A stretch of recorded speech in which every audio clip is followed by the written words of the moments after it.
స్వామి హనుమ మాత్రం సముద్ర తీరంలో మిగిలిన వానరులకందరికీ దూరంగా కూర్చుని రామనామ జపం చేస్తున్నారు. ఎందుకని? ఆయనకి చిన్నతనంలో శాపం ఉంది. దేవతలందరూ ఇచ్చినటువంటి వరముల చేత విపరీతమైన బలం ఏర్పడిపోయింది. ఆ బలం ఏం చెయ్యాలో తెలియక చిన్నతనంలో మహర్షులు మడిబట్టలు ఆరేసుకుంటే వాటిని చింపేసేవారు. యజ్ఞకుండాలు కనపడితే తిరగతోసేసేవారు. ఇప్పుడు ఈ పిల్లవాడికి ఇంత బలం అనవసరం. వీడు పెద్దవాడు అయిన తర్వాత వీడికి అవసరం వచ్చినప్పుడు గుర్తొస్తే చాలని వాళ్ళు శేపురీరం రఘుశ్రేష్ఠ నాతి క్రుద్ధాతి మంజవ అంటారు ఉత్తరాఖండలో. వాళ్ళు ఏం కోపంతో కాదు, ఇప్పుడు ఇందుకు ఈ పిల్లాడికి ఇంత బలం అవసరం వచ్చినప్పుడు గుర్తొస్తుంది. ఈ పిల్లవాడి బలాన్ని వీడికి మళ్ళీ జ్ఞాపకం చేస్తే వీడికి జ్ఞాపకం వచ్చి శాపం పోతుంది అని శాపం ఇచ్చారు. తన బలం తనకి తెలియదు. అందుకే వాలి తరువుకొస్తున్నప్పుడు కూడా కిష్కింధకాండలో సుగ్రీవుడు పారిపోతుంటే హనుమ కూడా వెళ్ళిపోయారు తప్ప వాలికి ఎదురు తిరగలేదు. తన బలం తనకి తెలియదు. ఇప్పుడు జాంబవంతుడు హనుమ దగ్గరికి వెళ్ళారు. వెళ్ళి, నాయనా హనుమ, వానరజాతి యొక్క పరువు ప్రతిష్టలన్నీ నీ చేతుల మీద ఉన్నాయి. ఇంతటి బల సంపన్నుడవి. ఈ లోకంలో ముగ్గురున్నారు గమనవేగం ఉన్నవారు. అంత వేగంగా వెళ్ళగలిగినటువంటి ప్రాణి నాలుగవది లేదు. మొట్టమొదటి వాడు వాయుదేవుడు నీ తండ్రి, రెండవ వాడు గరుత్మంతుడు, మూడవ వాడు నువ్వు. ఇంతటి వేగం కలిగిన వాడివి, ఇంత బలం కలిగిన వాడివి, ఇంత బుద్ధిబలం ఉన్నటువంటి వాడివి. నువ్వు వానరజాతి పరువు ప్రతిష్టలు రామకార్యం ఆలోచించకుండా చేతకాని వాడిలా ఇలా కూర్చుంటావా? నీ తల్లి పుంజకస్థల, ఆమె అప్సరస. ఒకానొక శాపకారణం చేత ఈ భూమి మీద జన్మించింది. ఈ భూమి మీద జన్మించి నీ తండ్రి అయినటువంటి కేసరికి భార్య అయింది. ఆమెకి వాయుదేవుని యందు ఔరసపుత్రుడిగా జన్మించిన వాడివి. పుట్టగానే అపారమైనటువంటి వేగంతో సూర్యమండలం వైపు ప్రయాణం చేసి ఉదయిస్తున్న సూర్యబింబం తినే ఫలం అనుకుని వెళ్ళావు.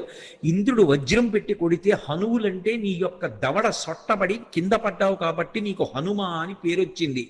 ఆ పేరు ఉంచుకోవాలి అని ఇంద్రుడు పరమ సంతోషంతో తన మెడలో ఉన్న పద్మాల మాల పైకెత్తి ఊపి, ఈ పిల్లవాడికి ఇంకొక పేరు ఉండకూడదు, నా వజ్రం చేత పుట్టిన పిల్లవాడిని కొడితే ఎడమ దవడ సొట్టబడింది కాబట్టి ఈ పిల్లవాడికి హనుమ అని పేరుంటుందన్నాడు. దేవతలందరూ తమ శక్తులు ధారపోశారు. నీ అంత శక్తివంతుడు లోకంలో ఇంకొకడు లేడు. ఇంతటి వేగం కలిగిన వాడివి, ఇంత శక్తి కలిగిన వాడివి, నువ్వు ఇలా కూర్చుంటావా? ఒకప్పుడు నాకు కూడా ఎంతో బలం ఉండేది.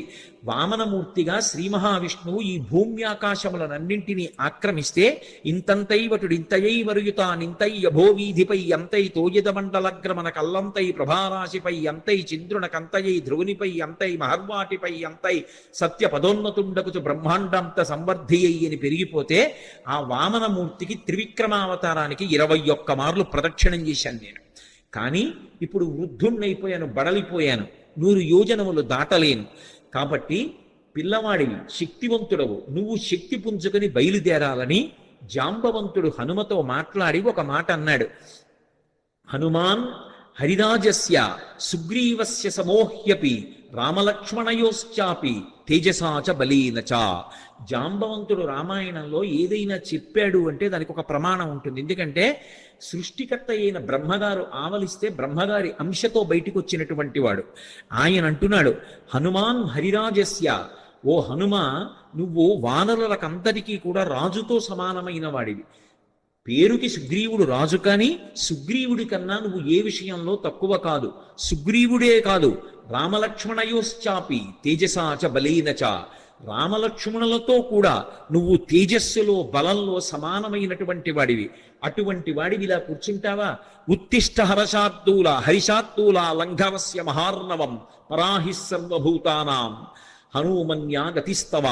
ఓ హనుమ, నీవు నీ బలాన్ని జ్ఞాపకాన్ని తెచ్చుకొని పైకి లేచి ఈ సముద్రాన్ని దాటు. నువ్వు దాటుతున్నప్పుడు ఈ బ్రహ్మాండంలో ఉన్నటువంటి సమస్త భూతములు ఆశ్చర్యపోతాయి నీ గమనశక్తిని చూసి. ఆశ్చర్యపోయి భూతకోటి అంతా లేచి నిలబడి నమస్కరిస్తుంది. అంత వేగంతో వెళ్ళగలిగిన వాడివి. అటువంటి వాడివి ఇలా కూర్చోకూడదు. వానర జాతి పరువంతా నీ చేతిలో ఉంది.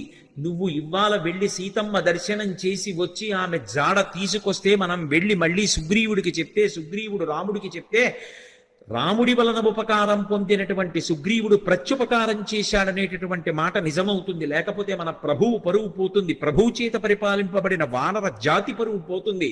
ఇంతమంది పరువు నీ చేతిలో ఉంది, ఇంతమంది శోకాన్ని పోగొట్టగలిగిన వాడివి నువ్వే, నాయనా లే అని ఒక్కసారి ప్రచోదనం చేస్తే శాప విమోచనం అయిపోయింది. తెలియక ఒక మాట అంటుంటారు, హనుమకి తన బలం గుర్తు చెయ్యాలని. మనం ఇప్పుడు జ్ఞాపకం చెయ్యక్కర్లేదు. ఎప్పుడో కిష్కింధ